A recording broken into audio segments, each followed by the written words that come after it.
So, David, I wanted to start literally where it first started for you. This love of football. That Christmas Day back in 1953, when your dad took you to your very first football match. Now, was there any other thought after that day that football was going to be the life for you?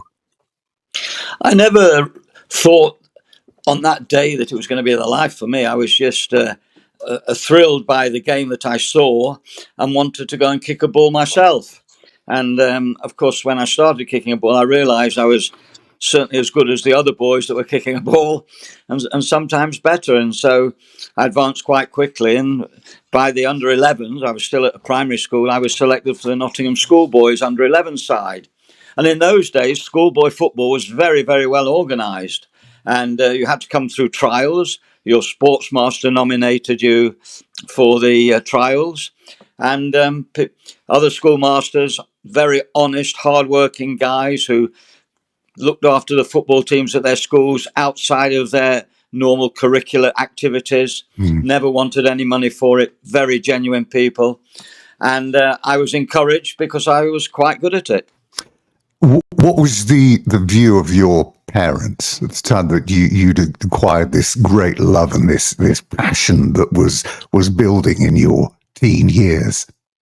Well, they never discouraged me. They never stopped me from going to any football games or playing, of course. In fact, they wanted me to do well. And I always remember one story from my mother, who never really understood football at all. And whenever we got beat, she always used to say, "Where was the goalie?" But it was just something that grew into me. And as I got better and as I improved and I got representative honours, it was something that was almost inevitable that I would go and progress from schoolboy football at my grammar school and go into have the chance of going to professional clubs. Yeah, the schoolboys, the England Schoolboys, was a big deal back in those days. I love the story of you finding your selection out by receiving a letter, and in the letter was not only, David, you're going to be playing for the England Schoolboys, but there was actually paragraphs in there on what you were expected to do in your position. Yes, brilliant. That Tim, you're quite right.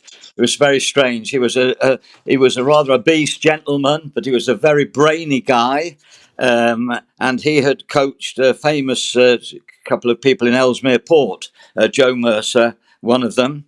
And of course, he was the manager of the side, and he sent a letter to each player with just a little bit of information of what they should practice. I think he told me something to, practice your sprinting, cross the ball early, and shoot for the far post. There are various instructions on a letter, which also said the game is at York on a certain date, and you report for duty at a certain place. It was like an official letter, but with a bit of advice from your coach. Strange, very strange. You were selected to play Scotland as well at Wembley Stadium, and this game would be on television. Now, that might surprise a few people that schoolboy football would be on television back in the 60s, but it was right the way up until the 80s.